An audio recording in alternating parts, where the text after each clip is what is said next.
Let's go ahead and get started with the day's news. A former California police officer is in custody for allegedly carrying out a slew of murders and rapes in the 70s and 80s.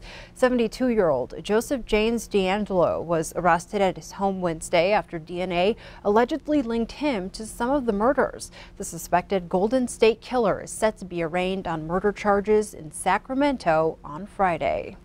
And just in this morning, President Trump's pick to head the Department of Veterans Affairs is withdrawing his nomination. Dr. Ronnie Jackson made the announcement in a statement this morning. According to a list compiled by Senate Democrats, Jackson allegedly provided a large supply of pain pills to a White House military office staffer and drunkenly crashed a government vehicle. Jackson said he was motivated to withdraw from consideration because the allegations against him have become a distraction for President Trump and his agenda.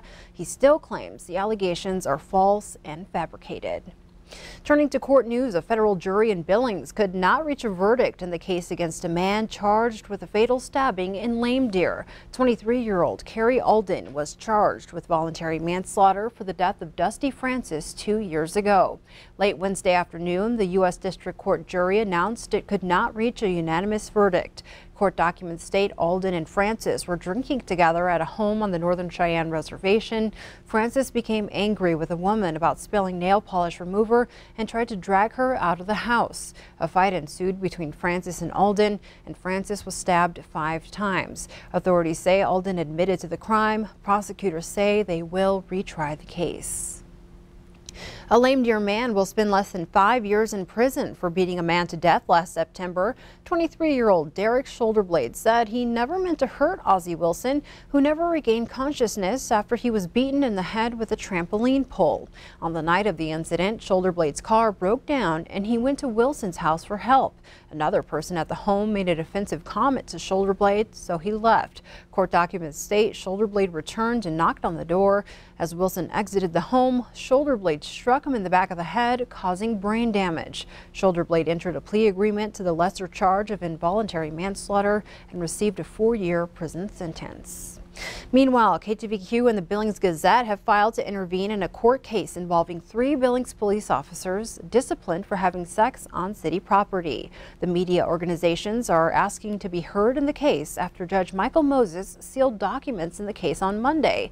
The city of Billings was set to release the names of the officers along with other documents in the case, but the officers sued the city, arguing their names should not be made public. Judge Moses granted a temporary restraining order preventing the release of the officers' names and set a hearing on the matter for May 3rd.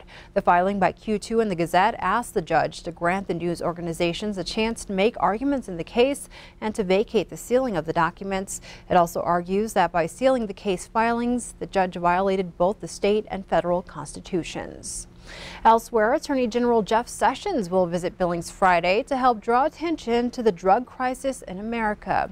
Sessions will discuss the crisis with a group of local healthcare professionals, law enforcement officials, as well as those involved in substance abuse prevention and treatment.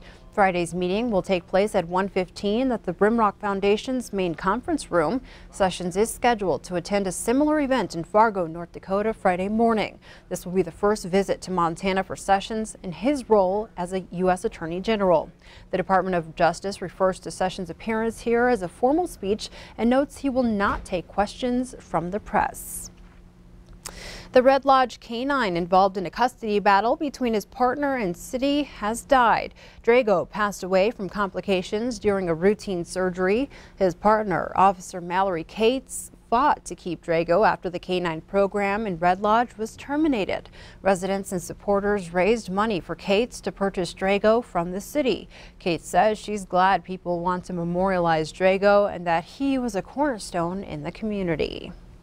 A shortage of skilled workers in an effort to improve industry safety motivated a company to build driverless equipment. CMG Construction and Built Robotics, based in San Francisco, demonstrated the equipment on a Billings construction site Wednesday.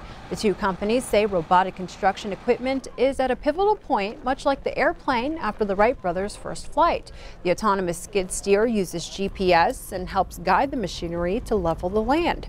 The company has tested the equipment but this is the first time it was used at an actual commercial site. They say they're in the research and development phase, just as Orville and Wilbur were after a 12-second flight in 1903.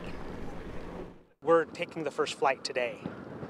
In that process this is the 12-second flight that took place. What they're doing is writing code and tweaking the algorithms. This is not somebody on a remote control somewhere else. It's actually operating itself. A couple of sensors will see how much material it has in the bucket, and also it'll check the resistance of how much material it's pushing. New technology is coming out all the time that makes it interesting and makes it cutting edge.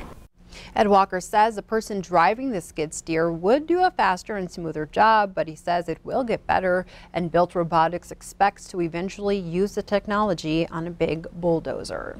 And our last story on this Thursday morning, 4 members of local law enforcement agencies are being recognized for their work in the community. Held by the Downtown Billings Exchange Club, Wednesday's 60th annual Crime Prevention Luncheon recognized Officer Ryan Kramer of the Billings Police Department, Captain Sam Bofto, who leads the Yellowstone County Detention Facility, Trooper Trevor Chase of the Montana Highway Patrol, and Ann Kindness, who has managed the 911 call center for more than 20 years. It was a moment to honor those in the field and those who help out behind the scenes. You know, I think it's great because they don't always hear all of the thanks. We see, things in the news, but a lot of times it focuses on the negative or not exactly what they're doing here in our communities. So we love to do this. Part of the Exchange Club, this is one of our focuses, and it's great to have them. A commemorative handgun was awarded to each of the honorees.